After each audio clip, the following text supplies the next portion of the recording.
Hello and welcome back to the channel, and today I'll be talking about Digimon World Next Order.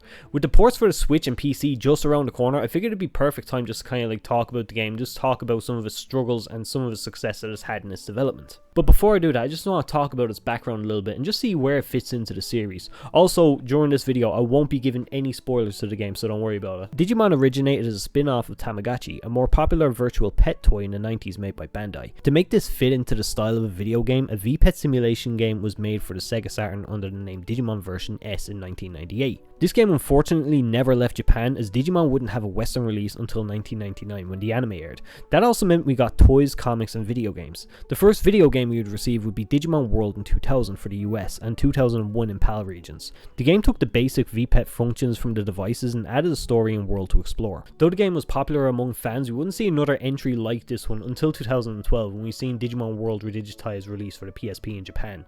This game did improve on the mechanics used in the original game, though they weren't perfect, as evolutions were still pretty much a nightmare without a guide, but the game was still very enjoyable, and some even regard it as one of the best in the series. With how well Redigitize and its enhanced 3DS port Redigitize Decoder received, producer Kazumasa Habu decided to make a new entry in the World series, while also building on what previous games did before it. The result of this was Digimon World Next Order, though not the version we received here in the West. Habu initially developed the game for the PlayStation Vita in 2016. Next Order made a lot of changes to the world formula, the most obvious one being that now we could train 2 Digimon instead of 1.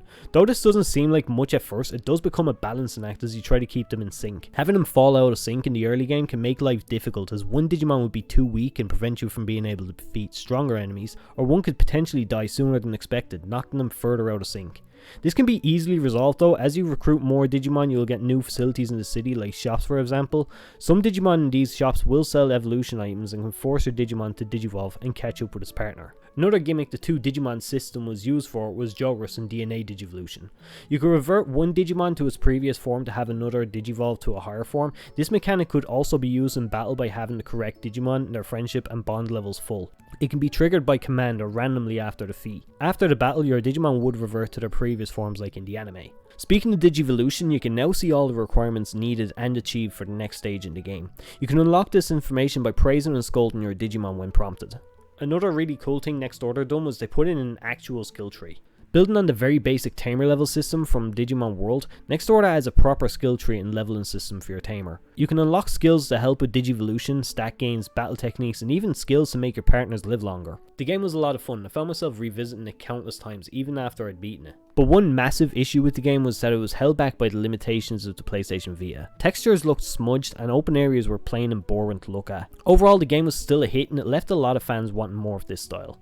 In the West, we had just gotten Cybersuit with Digimon's epic comeback, and fans overseas seen this game and wanted it. Less than half a year later, Habu announced the global release of Digimon World Next Order International Edition. The International Edition released in 2017 for the PS4, and it came with a lot of upgrades. Beyond the PS4, the textures looked a lot better. They also included more Digimon, extra in-game events, a full English dub, all previous DLC, and even some upgraded environments. To be honest, it was more of a modern day remake than a port, because all these changes made it play and look so much better than before. It's been 5 years since the release of the International Edition, and because this game is so unique to the monster raising genre, as so rarely seen executed, it doesn't help that these titles have all been console exclusives. Thankfully, in late 2022, Kazumasa Habu announced a Switch and PC port of the International Edition, and it'll include even more improvements. This will release in February 2023, and the improvements announced were a faster running speed and the beginner mode for those new to the series. I'll be streaming this on the channel when it's released, and I do want to hear your opinions on it, so if you've already played it, just leave a comment down below and just let me know some of your thoughts and opinions on it. If not, then join me on the streams. You can let me know as you're playing it, you can play alongside me and let me know what you think. But yeah, like, subscribe, all the good stuff, and I'll see you again. Bye bye.